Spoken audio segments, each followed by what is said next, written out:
Hey everyone, welcome to part two of the two-part series on the state of the sports card market in the first half of 2021. I really appreciate y'all being here, and if you haven't watched part one, I would recommend that you go back and watch that first, as it will set a starting point for what we're about to talk about in this video. In this video, I'm going to go into three major events that could have a big impact on card prices and how we can prepare for those events in the future of sports card collecting and investing.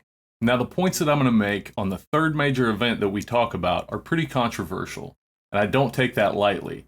I want you all to be informed, and I want you all to know my true feelings, my true opinion, and not just what benefits me or what is wishful thinking. So make sure and stay tuned till the end. Stay with me.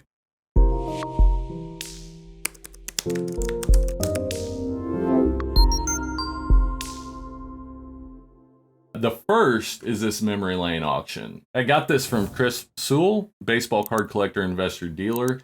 He was talking about this the other day, and I just found it really interesting. There is a auction coming up on memory lane.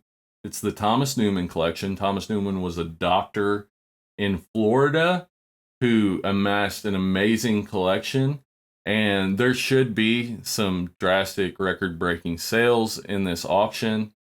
Included in this auction, which closes on July 10th, so keep that in mind, about 6 weeks out, a 1933 Babe Ruth Gaudy PSA 9, which I think is the highest graded example of that card. That card could break a record for the highest ever sports card sale. We've got the 1916 M101 Sporting News Babe Ruth in an X-Mint 6. 1925 Exhibits Lou Gehrig PSA 5. 52 Mantle and a PSA 8. The last one of these sold for over $1 million, which was pretty huge. So overall, just some huge cards that I think could affect the vintage market, not just these 30s, 40s, 50s cards, but also 60s and 70s. I think those 50s, 60s, 70s cards are amazing investments. I think they're primed for the most part in vintage. You're not going to see just drastic overnight increases, but you will see nice returns, nice gains in vintage. You make money in modern, you make money in Hall of Fame, but me and a lot of other people included is eventually that money rolls back into vintage. You have PC cards that you just don't want to sell, or cards from the last 20 years that you just think have a really high upside, and that's just fine. Sound financial advice. You want to move your money into safer investments and then continue to invest in maybe more risky stuff that you think has a really high upside.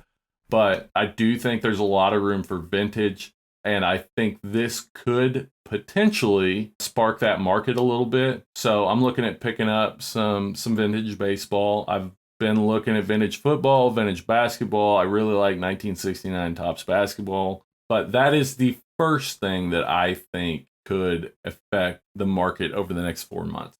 The second thing would be the Olympics. The Olympics coming up, obviously some of the people that could hit it big in the Olympics, and even some retired Olympians. So Usain Bolt, Mark Spitz, Michael Phelps would be a big one. Simone Biles. I think Simone Biles could see big increases. That's the next thing. The second thing that I think could drastically affect the sports card market is the Olympics coming up this summer.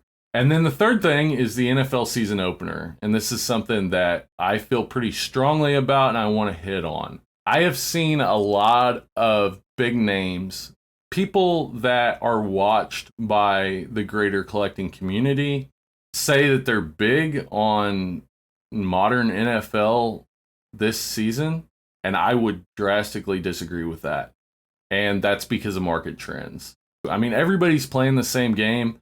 They've been buying football since the end of the season. Football cards have went up a lot in the off season and have kind of leveled out now. But everyone I've talked to is playing the same game. They're planning on selling in August at the National or sometime around there at the National Sports Card Convention, and basically getting out of modern football, getting into either baseball players that have a chance at making the World Series or back into basketball.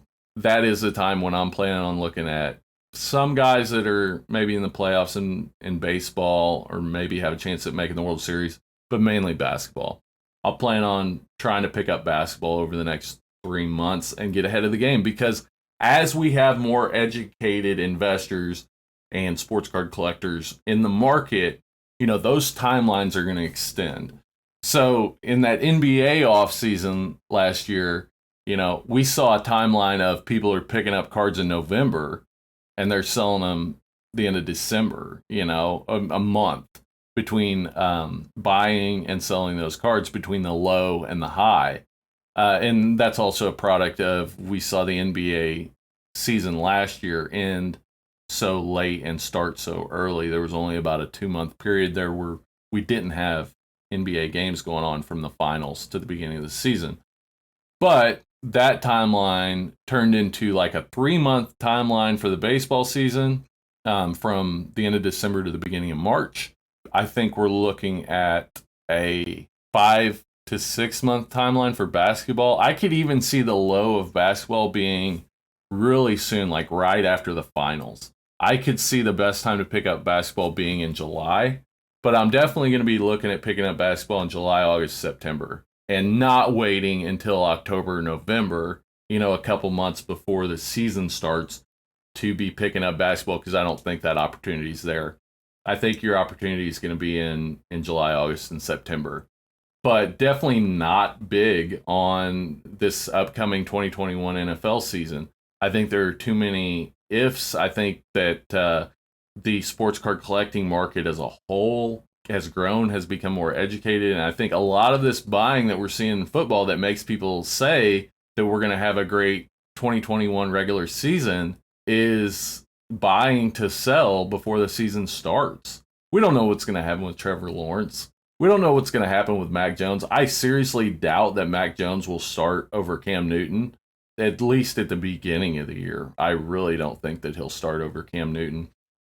Trevor Lawrence, we don't know what's going to happen with him. And even if he comes out and plays great, that doesn't mean he's going to have great numbers or big wins or anything like that. I mean, it's a team sport. No one person can carry a team. That's it. I'm just going to put it out there. I know a lot of people are saying, they're big on this upcoming football season. I don't think they're completely on board with that. They're saying that. They hope that's the case. Maybe it's wishful thinking, but I might eat my words, and I kind of hope I do. I hope we have a great NFL season with a lot of action in the sports card market. It's definitely fun, and I am enjoying taking advantage of it while it lasts, but I don't think that's going to be the case. I think we're going to see a big sell-off around August of modern football, and we're going to see a NFL regular season similar to what we've seen in this NBA regular season. And those are my predictions. Those are the 3 things that I think could have a big impact on the hobby. And what I'm looking at right now, I'm looking at vintage, looking at modern basketball, looking at vintage baseball, football, and basketball, looking at Hall of Fame, 1990s NBA. Hey everyone, thanks so much for watching. I really appreciate you all being here. If you gained some value from this video, then please like and subscribe. And if you'd like to support the channel, then just use any of my eBay links down in the description. Anything you purchase within 24 hours will send a small commission back into the channel. Overall, thanks so much for being here, guys. I really appreciate you and allowing me to have a voice and a platform to talk about sports cards. Please come back and visit me again at CardCollex.